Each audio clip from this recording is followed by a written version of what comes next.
बार फिर हाजिर है हम स्पोर्ट्स मैगजीन खेल के मैदान से लेकर, और आज हम पहले बात करेंगे भारत और इंग्लैंड के तीसरे टेस्ट की।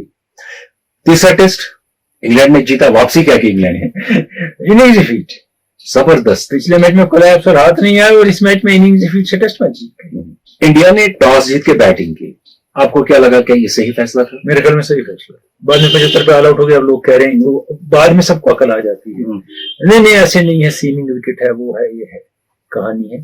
कोई डेविल नहीं था विकेट जी, कोई तूफान की सीम बॉल नहीं हो रही थी, परसेंटेज मूवमेंट थी।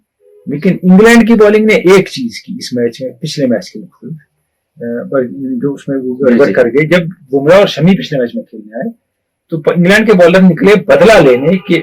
बुमराह और शमी ने शॉर्ट बॉलिंग की है एंडरसन को, हम इन दो से बदला लेंगे, शॉर्ट बॉलिंग, दाएं बाएं बॉलिंग, विकेट लेना भूल गए। इस बार उनको समझ आ गई थी, उनने विदिन अपने लिमिट्स ऑफ स्टंप पे बॉल रख के मूव कराई बॉल, और उसमें इंडियन बैट्समैन यूं स्ट्रैप में आते गए। यहाँ पुजारा को बहुत बेहतरीन बॉल पड़ी, जो एंगल की लेग की तरफ एंडरसन ने, और टपे के बाद बाहर गई, और पुजारा अच्छा खेल रहे थे, तो इतना कुछ तूफान नहीं हुआ कि आप कहेंगे devil, there was devil in wicket. उसके बाद इंग्लैंड बैटिंग करने उतरा उसी दिन, और दिन में इतना तेज खेला, अगर डेविल था तो 2 घंटे में खत्म नहीं होता है जी जी। तो ये एक एग्रेसिव साइन होता है टू बैट। 3 ही घंटे के बाद इंडिया के फास्ट बॉलर्स ने इसी पिच पे बॉलिंग की, तो उन्होंने विकेट क्यों नहीं लिए? सोचने की बात है, आप देखिए, कंडीशन को यूटिलाइज नहीं किया सही तरीके से, बॉलिंग स्प्रे की दाएं बाएं, और इंग्लैंड की बैटिंग में रिजॉल्व दिखा पहली बार कि 75 रन का भी असर था जी जी, कि हमें सिर्फ विकेट पे नहीं रहना, रन बनाने। स्टार्ट में हसीब हमीद ने 50 में उनके 10 चौके थे, बाद में स्लो हो गए, और फिर बर्न्स ने भी उनके साथ, उनने फिर मलान ने एग्रेशन जारी रखा कि शेल में नहीं जाना है। उसके बाद वक्त तो निकल जाता है, रन नहीं बनते, और इस वजह से इंडिया कुछ कर नहीं सका। लेकिन इंडिया को परचेज लेना था उस विकेट से, जो नहीं ले पाए, क्योंकि इस मैच में पूरे अगर आप देखेंगे, और पिछले मैच के भी मैक्सिमम पार्ट्स में बुमराह ने सिर्फ टेल के विकेट लिए, इसमें भी 9वां 10वां या 10वां 11वां विकेट लिया उन्होंने, उससे पहले उन्हें विकेट नहीं लिए, जबकि एक्सपेक्टेड है सबसे पहले वही स्ट्राइक करेंगे, सही नहीं कर पाए। फिर इंडिया ने, वो अंग्रेजी में शॉट देमसेल्व्स इन फुट, 4 फास्ट बॉलर लेके उतर गए फिर मैदान में। वो पिछली बार भी मैं कह चुका था, इंडिया एक इनिंग की बॉलिंग लेता है, वो फर्स्ट इनिंग के खिलाफ है कि 4 फास्ट बॉलर आप हैंडल नहीं कर सकते, आप 4 फास्ट बॉलर हर वक्त डिलीवर नहीं कर पाएंगे। कंडीशन देखिए, अश्विन को मिस किया आपने, बिल्कुल, और इसी विकेट पे अगर अश्विन होते तो शायद स्कोर इतना नहीं होता। बिल्कुल सही बात करें अब रूट की, तीसरी सेंचुरी लगातार बनाई, जड़ें बड़ी मजबूत है बहुत बेहतरीन खेल रहे, वो उनका एक जोक बन गया था, he is a player who scores many 50s, 50-50 century नहीं बना, 16वीं सेंचुरी पे एक उम्र अटके रहे, लेकिन अब जब से चल पड़े पिछले दिनों से 6 सेंचुरियां हो गई, तो अच्छी सेंचुरियां बना रहे हैं, बहुत खुल के खेल रहे हैं, फ्रीडम से खेल रहे हैं, अच्छा खेल रहे हैं, he is in form of his life एक बार। और जहां रिकॉर्ड टूट रहे हैं उनके, वहां यूसुफ के रिकॉर्ड को भी साल में हाईएस्ट रन के खतरा है। अब लोग बात करने लगे हैं कि रूट इंग्लैंड के आज तक के जबरदस्त बैट्समैन, लोग कहते हैं आज तक का ग्रेटेस्ट बैट्समैन, ये हमें बीमारी है, ये इस तकलीफ से हम सब गुजरे हैं, कमेंटेटर भी, हमारे एक्सपर्ट भी। हमने हटन और हमन को खेलते देखा है, सटक्लिफ को देखा है, हॉब्स को देखा है, बैडमिंटन को देखा है, मी को देखा है, अपने डेविड वार्नर को देखा है, क्या मूड को देखा है। अरे क्या बात, मैं कहता हूँ पता ही नहीं है कुछ, अब ये ना किया जाए ग्रेटेस्ट डिक्लेयर किया। कुक को देखिए, कुक तो इनसे बहुत आ रहे हैं, बिल्कुल रन बनाए उन्हें, मगर ऐसी बात नहीं है, he is among the best batsman England has ever produced, इसमें कोई दो राय नहीं है। लेकिन ये टाइटल देना हम छोड़ दें तो बहुत बेहतर रहेगा। अब क्रिकेट से थोड़ी देर के लिए आते हैं वापस और बात करते हैं एक ऐसी शख्सियत की जिन्होंने इंडियन फुटबॉल को बहुत कुछ दिया और अब हमसे जुदा हो गए। शाहिद हकीम जिनकी आप बात कर रहे हैं, हमारे प्रोग्राम का 16 एपिसोड तक हिस्सा रहे, मेरी वाबस्तगी रही उनसे, धड़कन में गेस्ट थे, उसके बगैर मुलाकातें। कभी उनने मुझे अपनी बैंक की टीम के साथ बात करने के लिए बुलाया कि आप स्पोर्ट्स की दूसरी अंडरस्टैंडिंग होती है, सिर्फ फुटबॉल ही की नहीं होती है, साइकोलॉजिकल वगैरह बात करें। अगर आप इनकी बात करें, सईद शाहिद हकीम तो 1960 में इंडिया की टीम ओलंपिक्स में गई, उसका हिस्सा थे। उसके उसी साल फिर इंडिया ने एशियन गेम्स का गोल्ड मेडल जीता, उसका हिस्सा थे। संतोष ट्रॉफी जीती सर्विसेज ने, उसका हिस्सा थे। ये स्क्वाड्रन लीडर थे एयरफोर्स में। ये स्पोर्ट्स अथॉरिटी ऑफ इंडिया के ईस्ट जोन के डायरेक्टर थे। ये सर्विसेज स्पोर्ट्स बोर्ड के डायरेक्टर थे। ये 35 मैच में, इंटरनेशनल मैच में, जिसमें वर्ल्ड कप क्वालिफायर है, ओलंपिक क्वालिफायर है, रेफरिंग की है इन्हें महिंद्रा के और कई टीमों के कोच थे। महिंद्रा ने डुरैंड जीता इनकी कोच। आप अगर इनका आप नाम लें, इनसे इनके बारे में बयान करें, तो इनके पास कहने को हमें बहुत कुछ है इनके बारे में। गवर्नमेंट ऑफ इंडिया ने लाइफ टाइम अचीवमेंट का ध्यानचंद अवार्ड दिया था 2017 में। और अब देखें, ये हो गया एक हिस्सा। और अगर आप वर्ल्डली बातें सुने, मेरा इंटरेक्शन रहा, घंटों उनसे बात हुई है, मजहब से लेके इकोनॉमी से लेके पॉलिटिक्स से साइंस, दुनिया की हर चीज पे नजर थी, और बहुत जबरदस्त नजर थी। क्या बात है, बड़े काबिल इंसान। हमने उनके साथ जो एक सिलसिलेवार प्रोग्राम किया, हाँ जी, वो जो आबिद गौर की प्रोडक्शन थी, जी सैयद आबिद गौर की प्रोडक्शन थी, उसमें से हमने चंद इक्तबासात आपके लिए चुने हैं।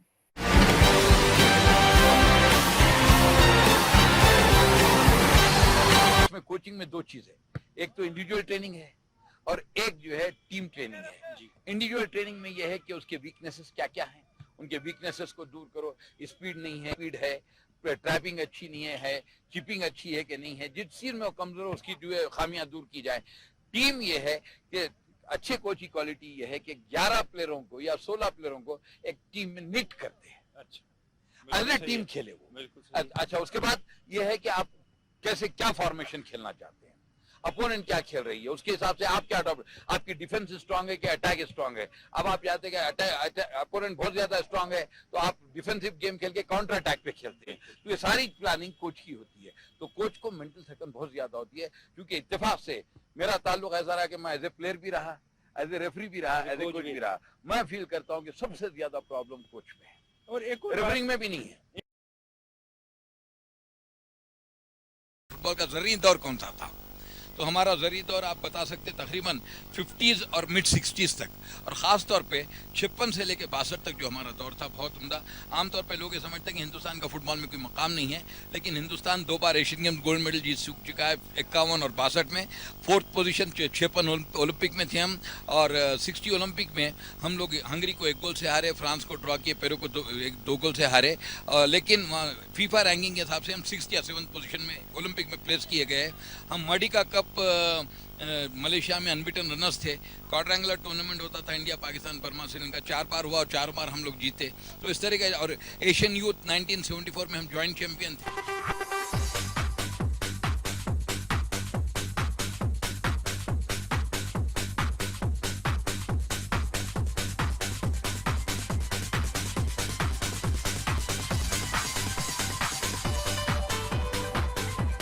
दुनिया भर में सबसे मकबूल खेल है। जी हाँ, सब लोग खेलते हैं जी, पसंद करते हैं जी, कहीं दीवानगी का आलम है। जी हाँ। और साउथ अमेरिका में ले लीजिए, तो अगर हम कंपेयर करें तो मुख्तलिफ क्या है साउथ अमेरिकन फुटबॉल में, यूरोपियन फुटबॉल में, एशियन फुटबॉल में। फिर हम अपनी बात बाद में करेंगे।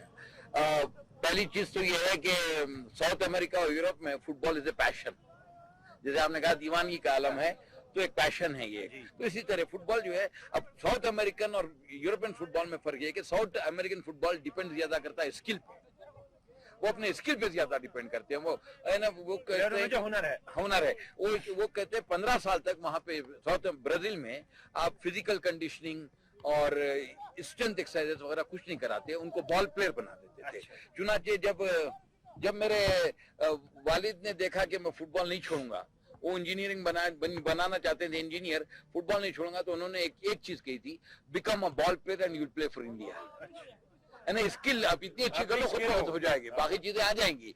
तो यूरोपियन फुटबॉल स्किल के साथ साथ स्ट्रेंथ पे ज्यादा डिपेंड करता है। आप देखेंगे ब्राजीलियन फुटबॉल, आप जर्मन फुटबॉल, ब्रिटिश फुटबॉल, ये लोग लॉन्ग पासेस पे ज्यादा डिपेंड करते हैं। ब्राजीलियन शॉर्ट पासेस ज्यादा स्किल पे, अपने बॉल अपने पास हो, पोजीशन फुटबॉल भी बोल सकते हैं आप उसको। बिल्कुल, यानी अपने पास बॉल के नीटली खेलते हैं।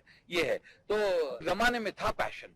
आप बता सकते हैं अंग्रेजों के दौर से लेके अप टू मिड 60s जुनून था फुटबॉल का, लेकिन उसके बाद आहिस्ता आहिस्ता जुनून खत्म होता चले गया। आप ये समझेंगे कि किसी भी गेम के लिए, फुटबॉल की बात नहीं है, नर्सरी या तो एजुकेशन इंस्टीट्यूशंस है या अर्चिन्स ऑन द रोड है, जो लड़के बाहर आवारा फिरते रहते हैं, इनमें से स्पोर्ट्समैन बनता है, या स्कूलों से। स्कूलों में भी आप ये बड़े बड़े पब्लिक स्कूल से नहीं बनते स्पोर्ट्समैन, वो तो बिजनेस मैनेजमेंट वगैरह में रहते हैं। आमतौर पे जो Urdu medium, Telugu medium, Hindi medium, छोटे छोटे स्कूल जो होते हैं, यहाँ से स्पोर्ट्समैन। मुश्किल ये हुई कि स्कूल्स में स्पोर्ट्स खत्म हो गया, और दूसरी चीज बच्चों को प्लेग्राउंड नहीं मिले। पहले ओपन स्पेसेस बहुत होते थे, अब शहरों में हर चीज बन जाती है, जहाँ ग्राउंड है उसको भी तोड़ के वहां भी कोई कॉम्प्लेक्स बन जाता है। तो अब आप बताइए कि पैशन बनेगा कैसे? सही बात है। अब एक और बात है कि अगर इंडियन फुटबॉल ले लें हम, तो हमें लगता है स्किल की भी कहीं कमी है, और कहीं जैसे आपने कई बार कहा है कि मेंटल मेकअप नहीं है प्लेयर का। मैं आपको एक बात बताऊं कि कोई भी गेम, आप खुद क्रिकेट प्लेयर रह चुके, बड़े रानी ट्रॉफी खेले, अब आप मुझे एक बात बताइए कि गेम इंसान का सेकंड नेचर बन जाना चाहिए। बिल्कुल बन जाना चाहिए। जिन कंट्रीज में स्पोर्ट्स ऊपर है, वहां कल्चर है स्पोर्ट्स। हमारे पास कल्चर नहीं बना, अनफॉर्चुनेटली हमारे पास यहाँ पे यूं बताइए बनिया मेंटालिटी ज्यादा है। We are more money minded. हमें मिलेगा क्या? अमेरिकन वगैरह भी पैसा कमाते हैं, लेकिन जब एक साल भर का पैसा सारी दुनिया घुमाते हैं फिर अपने कमाने में, लेकिन हमारे पास जोड़ जोड़ के रखना पड़ता है। कुछ तो सोशल कंडीशन भी है, बहन की शादी है, बेटी की शादी है, ये बदनसीबी है इस मुल्क की। और दूसरी चीज ये कि हम लोग मनी माइंडेड बहुत ज्यादा है। पैसा कमाना बुरी बात नहीं है, जमा रखना चाहते हैं, उसका सही मसरफ करना नहीं चाहते। तो ये चीज हमारे खेल में भी अड़चन पैदा करती है। हकीम साहब, अगर हम कश्मीर की जानिब आए, आपने फुटबॉल देखी, यहाँ कोचिंग कर रहे हैं फुटबॉल की आप बड़े अरसे से, तो यहाँ के फुटबॉल में क्या खास बात है और लैकिंग क्या है, कमी किसकी है? सब एक तो यह है, टैलेंट काफी है यहाँ पे, टैलेंट बहुत ज्यादा है, लेकिन टैलेंट को नर्स करने की जरूरत है। और जब तक सिस्टमेटिक अंदाज में नर्सिंग नहीं होगी, ये नहीं होगा। एक बहुत बड़ा डिफेक्ट ये है। जाते जाते आपका एक फाइनल कमेंट के हमारी फुटबॉल का यहाँ कश्मीर में और हिंदुस्तान की फुटबॉल का मुस्तकबिल कैसा है? सिस्टम जब तक अच्छा नहीं होगा, किसी चीज का मुस्तकबिल अच्छा नहीं होगा। हमारा इंडियन फुटबॉल हो या स्टेट्स का फुटबॉल हो, कश्मीर का ही नहीं, अब हैदराबाद जिसने जो 15 ओलंपियन पैदा किया, आज एक भी प्लेयर उनका क्या नेशनल कैंप में नहीं है, क्योंकि सिस्टम खराब हो गया। वो पता तक हमारा सिस्टम अच्छा था, मच बेटर आज के हिसाब से। 60s नहीं, बल्कि मैं कहूँ आपके मिड 70s तक फुटबॉल का सिस्टम इतना अच्छा था। मिसाल तौर पे अब बच्चू दत्ता रहे थे, पंकज गुप्ता थे, जियाउद्दीन थे, नूरुल अमीन थे, नहीं एडमिनिस्ट्रेटिव बात कर रहा हूँ मैं, मोइनुल हक थे, मेरे वालिद रहीम साहब मोहम्मद थे, विंग कमांडर गंगुली थे। ऐसे लोग थे जो बड़े डेडिकेटेड थे, फुटबॉलर्स, खुद फुटबॉलर भी रह चुके थे। मेरे वालिद ने एक आर्टिकल लिखा था, उसमें लास्ट में था, let football be controlled by footballers. सही है। तो नॉन टेक्निकल, और पंडित नेहरू ने एक चीज कही, जिस आपके technical man power in a nation counts more, much more than gold, silver and money.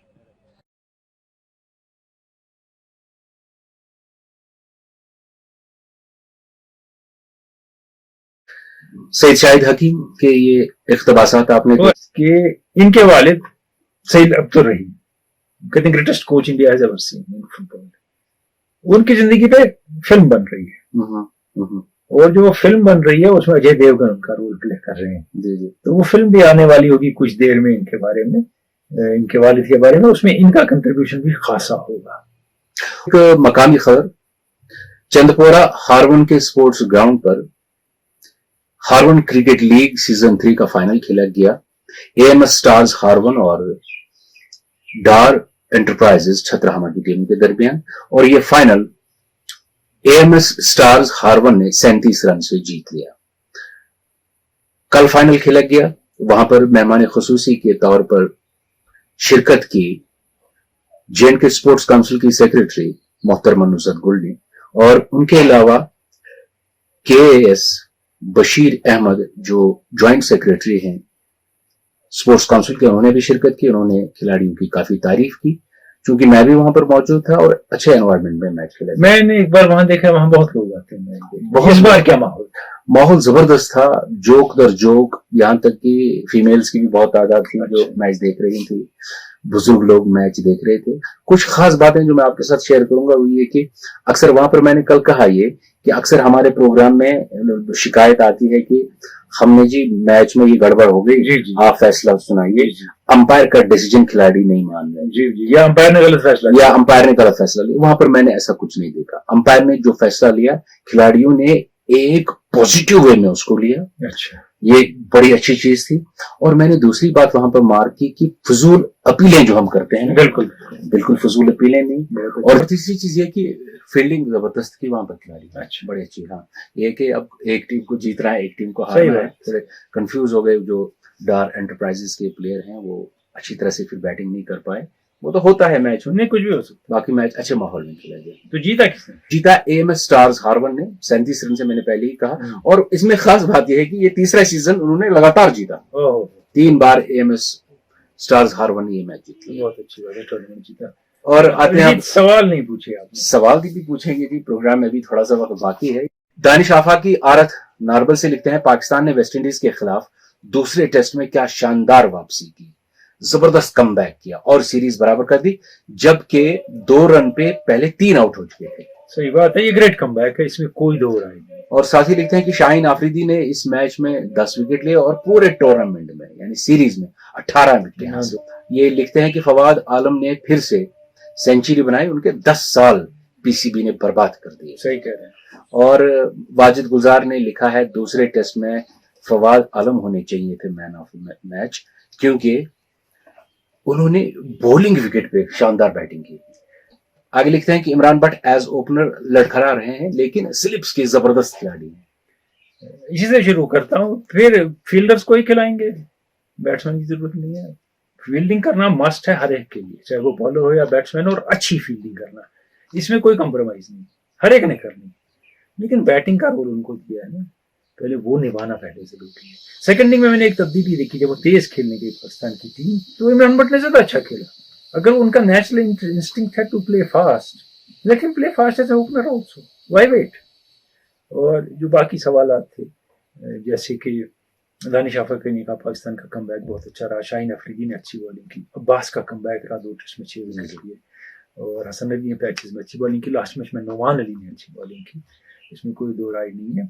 और फवाद आलम को सही में 10 साल स्टांस की वजह से, पर्सनल प्रेफरेंसेस की वजह से नहीं खिलाया, जिसमें इंजमाम भी हैं, मोइन खान भी हैं, जो सेलेक्टर हैं वो शामिल हैं, तो उनने उनको इग्नोर किया। इवन मिसबा ने जब टीम में आए पहले 6 महीने कोई मैच नहीं खिलाया था, फिर मजबूरन खिलाया, तो फिर वो गले ही पड़ गए फवाद आलम इनके। अब एक बात यह है कि 2 पे जब 3 आउट हो गए, जो गेम चेंज हुई ना पाकिस्तान के लिए, उसके बाद बाबर आजम और फवाद आलम की पार्टनरशिप से हुई, उसको थोड़ा रिजवान नहीं किया, फहीम नहीं किया, अलग बात है, वही गेम चेंज हुई, वहीं पाकिस्तान का चांस बना कि ये शायद मैच जीतेंगे। अगर वो पार्टनरशिप नहीं होती तो 75 जैसे इंडिया हुआ, वो भी ऐसे ही 100 तक हो जाते, सिमट जाते, वो गेम चेंजर है डेफिनेटली। लेकिन सही है, 124 रन बनाए, उन्हें नॉट आउट रहे, मैच उसी के इर्द गिर्द घूमा। लेकिन कभी बॉलर को भी मिल जाए मैन ऑफ द मैच तो ठीक है, ज्यादा बैट्समैन को ही मिलता है man of the match award. तो ये बताइए, वेस्ट इंडीज अपनी जो उनकी कामयाबी थी पहले टेस्ट की, उसको सस्टेन नहीं कर पाए। देखिए, वेस्ट इंडीज ने पहला टेस्ट भी 1 विकेट से बड़ा कम मार्जिन था, क्लोज मामला था, मुश्किल से जीता वेस्ट इंडीज ने, लेकिन जीत लिया, नर्व्स बराबर रखी। तो वेस्ट इंडीज ऐसा ही blow hot blow cold team है। हाँ, उनकी ये हालात तो रहते हैं उनकी टीम और में। खासकर टेस्ट में जीता उनके लिए बहुत अच्छी बात है। सही, और अगर T20 होता, मैं कहता वो 4 मैच भी जीत सकते। सही है। तो ये, लेकिन देखिए, अगर कंसिस्टेंसी वेस्ट इंडीज में नहीं है, पाकिस्तान में भी नहीं है। जी। और जो पाकिस्तान ने सेकंड इनिंग में 27 ओवर में 175 रन बनाए, जब लोग कह रहे थे 50 ओवर खेलने चाहिए थे, 40 खेलने चाहिए, वो ज्यादा 30 से ज्यादा नहीं खेल सकते थे। वहां देखा कि इस बैटिंग में मेटल है, if they play their shots and if they are not afraid of losing their wicket, they can play better. ये सोचना चाहिए मिसबाह को, थिंक टैंक को भी, कि थोड़ी छूट दी जाए इस टीम को टू प्ले शॉट्स।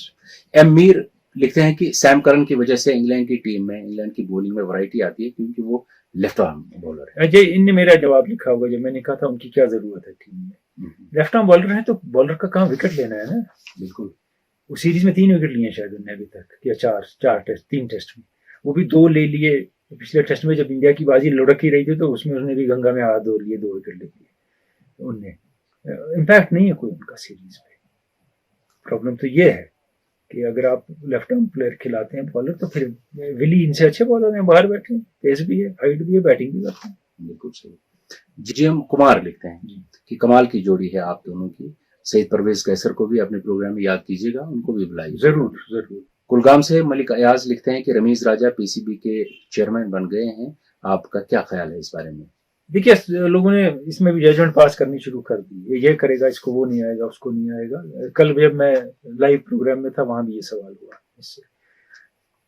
ये शख्स वो है जो 30 साल से पिछले दुनिया का क्रिकेट देख रहा है, करीब है क्रिकेट के, अपने मुल्क का क्रिकेट देख रहा है, मैदान में होता है। कमेंट्री करते हो, कमेंट्री छोड़ दीजिए किस कैलिबर की है उनकी, लेकिन मैदान में होते हैं। इनको पता है दुनिया के क्रिकेट में क्या हो रहा है, क्या तब्दीली आ रही है, क्या एक्सपेक्टेशन है, अपनी टीम में क्या है। और कई मर्तबा मैंने देखा है इनको, जो सब लोग हामी भरते हैं यहाँ, ये दूसरी बात करते हैं कमेंट्री के बगैर बाहर पब्लिक में, नहीं ये गलत है, कह देते हैं। तो आप इनको टाइम दीजिए।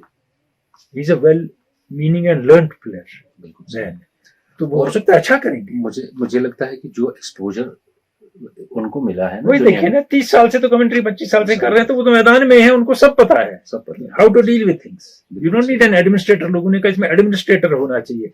अब अगर जब एडमिनिस्ट्रेटर को लाएंगे कहेंगे क्रिकेटर होना चाहिए, इन्हें कोई भी चीज बराबर। रईस भट्ट का सवाल है, पाकिस्तान में स्पोर्ट्स का डिक्लाइन क्यों हो रहा है? अब वो ओलंपिक्स हॉकी तक मुश्किल से बल्कि करते ही नहीं ओलंपिक्स में पिछले नहीं। आपने कहा ये सीरियस डिक्लाइन है, हमने बहुत बार प्रोग्राम में बात की। उनके पास कुछ टेनिस प्लेयर अच्छे थे, उनके कुछ बैडमिंटन प्लेयर अच्छे थे, स्क्वाश में जबरदस्त, स्क्वाश में तो पूछे ही मत। 25 साल तकरीबन तो दबदबा, सारा दबदबा कंप्लीट, मुख्तलिफ खानदानों का एक ही इलाके के दबदबा था, और खत्म हो गया।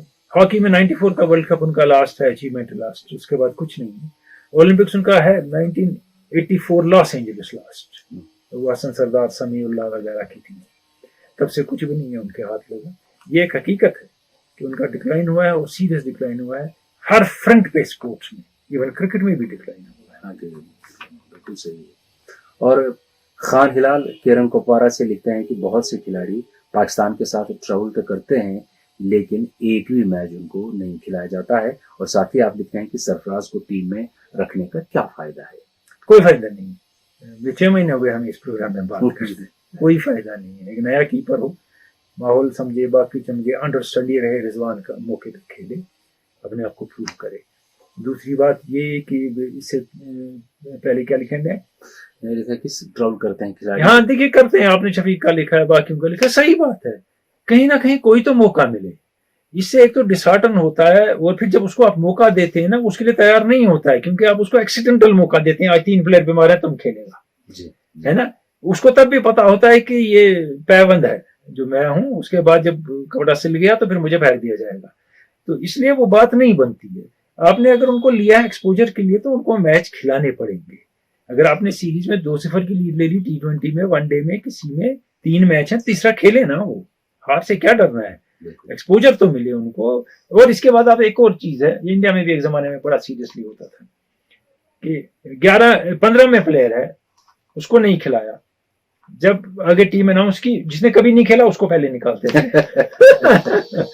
ये होता था अक्सर। और मैं एक और सवाल पढ़ता हूँ, ये मोहम्मद रमजान कुपवारा से पूछते हैं कि क्रिस वोक्स कहाँ है? वो बेहतरीन ऑलराउंडर है, वो अनफिट है, वो फिट नहीं है। और आपने वसीम जाफर का लिखा है, वसीम जाफर को रिटायर हुए जमाना हो गया, और सही है, उस वक्त उनके साथ कुछ नाइंसाफी हुई, इसमें कोई शक नहीं है, लेकिन अब वो खेलते नहीं है, रिटायर हो। बिल्कुल। और वो जबरदस्त कलेजे के खिलाड़ी थे, गुर्दे वाले खिलाड़ी, एज ओपनर जबरदस्त थे। बहरहाल हर एक का जमाना है, कोई चमकता है, कोई नहीं चमकता, लेकिन टैलेंट उनमें जबरदस्त था। और अब पिछले क्विज का जवाब जी देखिए, वो हमने एक कोट आपको दिखाया था, ये था कोट, ये सईद ओवेटा का कोट है, सईद ओवेटा का कोट है, मोरक्को के एथलीट जिनने नॉर्दर्न अफ्रीका की एथलेटिक्स को रेवोल्यूशनाइज किया। इससे पहले कीनिया, इथियोपिया चमकते थे, लेकिन मोरक्को, अल्जीरिया नहीं चमकते थे, इसके बाद वो भी चमकने शुरू हो गए। सईद ओवेटा जो है, इनके लिए अजरबैजान और लेसोथो ने स्टैंप छापी, अपने मुल्क ने नहीं। अच्छा। उसके बगैर जब 2012 का ओलंपिक्स चल रहा था, तो एक सबवे स्टेशन जो था ओलंपिक्स में, उसका नाम सईद ओवेटा स्टेशन था। अच्छा। तो 1984 में ओलंपिक्स में गोल्ड जीता, 1987 में वर्ल्ड चैंपियनशिप में गोल्ड जीता, ये 5000 मीटर की बात है। 1989 में फिर इनने 3000 और 5000 दोनों का वर्ल्ड चैंपियनशिप में गोल्ड जीता, इंडोर चैंपियनशिप में गोल्ड जीता। इनने वर्ल्ड रिकॉर्ड ब्रेक किया कई बार, 1500 मीटर, 3000 मीटर और 5000 मीटर का।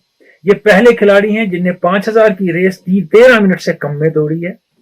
और 1988 में सोल में इन्हें 800 मीटर में ब्रॉन्ज लाया, क्योंकि इनका हैमस्ट्रिंग पुल हो गया था, ये दौड़ नहीं पाते थे। तो भी ब्रॉन्ज मेडल आया 800 मीटर में इनने। क्या बात। और सितंबर, सुनने की बात है, ये थोड़ा जहांगीर खान लगता है। जी जी जी। सितंबर 1983 से 1990 के एंड तक 119 रेसों में से 115 रेसें इन्हें जीती। 800 मीटर, 1500 मीटर, 3000 मीटर और 5000 मीटर। इनने उस पीरियड में सिर्फ 4 रेस हारी और 115 जीती। तो बेटा एक total legend middle distance runner. जबरदस्त। और जिन दोस्तों ने सबसे पहले यानी 10 दोस्तों ने जो सही जवाब दिया उनके नाम में पढ़ता हूँ, उसके बाद एक विनर का नाम भी। आबिद शफी मालमनपोरा सोपोर, शौकत अली अवान कुंड पुलवामा, मुश्ताक लोन तुर्कवांगाम शोपियान, फारूक अब्दुल्ला बटिंगो अनंतनाग, इश्तियाक वानी चिठे बांडी बांडीपुरा, शबीर अहमद ऋषि लथपुरा पुलवामा, डार रऊफ पुरवारा चाडूरा, शबीर अहमद भट्ट शौपोरा चाडूरा, वाजिद गुलजार बांडीपुरा और माजिद नेंगरू बदरू यारीपुरा। जी, ये सारे नाम हैं जिन्हें सही जवाब दिए पहले, बाकियों ने भी सही जवाब दिए। आपका बहुत बहुत शुक्रिया for trying and attempting and being correct, first time correct. Winner का नाम भी बताएंगे, लेकिन पहले हम आज का क्विज पेश करेंगे। देखिए, आज के क्विज में ये तस्वीर आप देख रहे हैं, तस्वीर के ऊपर सवाल लिखा हुआ है जी। इस शूटर का नाम बताइए और इनका इवेंट बताइए। Name this shooter and his events. ये आज का सवाल है KKMS स्पोर्ट्स मैग पे आप भेज देंगे और अगले 48 घंटे में इनका आएगा सवाल का जवाब, वही एंटरटेन होगा। उसके बाद भी हम अपने पेज पे तो डाल देंगे, लेकिन फॉर विनर एंटरटेन नहीं होगा। और अब पिछले क्विज के विनर का नाम जी, इश्तियाक वानी चिठे बांडी बांडीपुरा। बहुत बहुत मुबारक इश्तियाक प्रोग्राम का हिस्सा ही है। बिल्कुल सही, बिल्कुल सही। हर वक्त साथ रहते हैं। तो लेते हैं आज के मैगजीन से इजाजत। जहाँ ओवल में टेस्ट मैच होने वाला है। जी जी, ओवल में टेस्ट मैच क्या लगता है आपको? ओवल का विकेट यह है, ओवल का विकेट टर्न लेता है, स्पिन लेता है। हमने देखा है ओवल के विकेट को। नॉर्मली फास्ट बॉलिंग से बॉलिंग विकेट नहीं होता है ओवल का, कुछ देर रहता है जी। लेकिन अब इंडिया की कंडीशन देखिए, हो सकता है कुछ चेंज करें हो तो। लेकिन स्पिन को सपोर्ट करता है, इंडियन बैटिंग को चांस है, बॉलिंग को चांस है, लेकिन अश्विन को खेलना होगा। जडेजा की सीधी बॉलों पे प्लेट ज्यादा आउट नहीं होंगे और एक फास्ट बॉलर ड्रॉप करना होगा, या अगर कर सकती है टीम रहाने को बेस्ट, देखते हैं क्या होगा। इस वक्त दीजिए इजाजत। खुदा हाफिज।